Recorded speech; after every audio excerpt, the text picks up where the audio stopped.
வேத நேயர்களுக்கு வணக்கம். நேயர்களே, சவாலோ சவால் நிகழ்ச்சியில் உங்களை சந்திப்பதில் பெருமகிழ்ச்சி அடைகின்றேன். இன்றைய சவாலோ சவாலுக்கான குரல் யாது எனின், மன்னர் விளையாமை மன்னரால் மன்னிய ஆக்கம் தரும். மன்னரை சேர்ந்து ஒழுகுதல் அதிகாரத்தில் அமைந்த குரல் இது. இக்குறளின் விளக்கம் யாது? எல்லா உரையாசிரியர்களும் சொல்லியுள்ள விளக்கம் யாது? அவ்விளக்கத்தினை பார்ப்போம். அரசன் விரும்புகின்ற பொருள்களை அமைச்சன் விரும்பாதிருத்தல் வேண்டும். அவ்வாறு விரும்பாதிருத்தல் அவ்வரசனால் அந்த அமைச்சனுக்கு நிலையான நன்மையை தரும் என்று எல்லா உரையாசிரியர்களும் விளக்கம் தந்துள்ளனர். மன்னர் விரும்புபவை யாவை? அதற்கு உரையாசிரியர் சொல்லியுள்ள காரணங்கள், பொருள்கள் யாவை என்றால், உண்பன, உடுப்பன, பூசுவன, ஒப்பனை, அலங்காரம் என்று சொல்லியுள்ளனர்.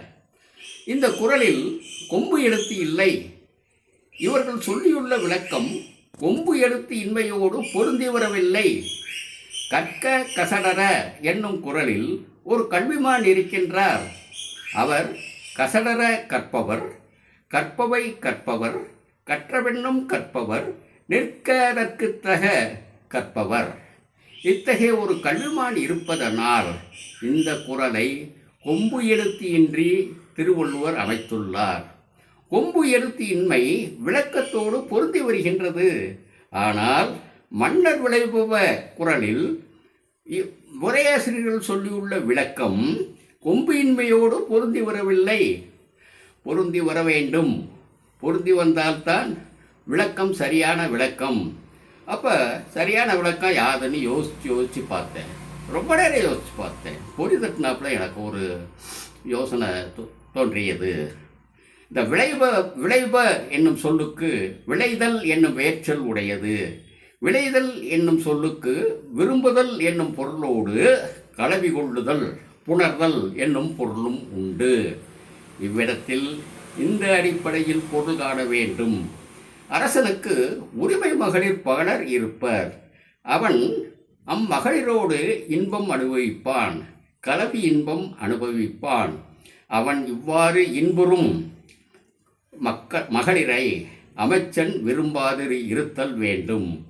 அவ்வாறு விரும்பாதிருத்தல் அந்த அமைச்சனுக்கு அம்மன்னரால் நிரந்தர நன்மையை தரும், மன்னிய ஆக்கம் தரும் என்று சொல்கின்றார்.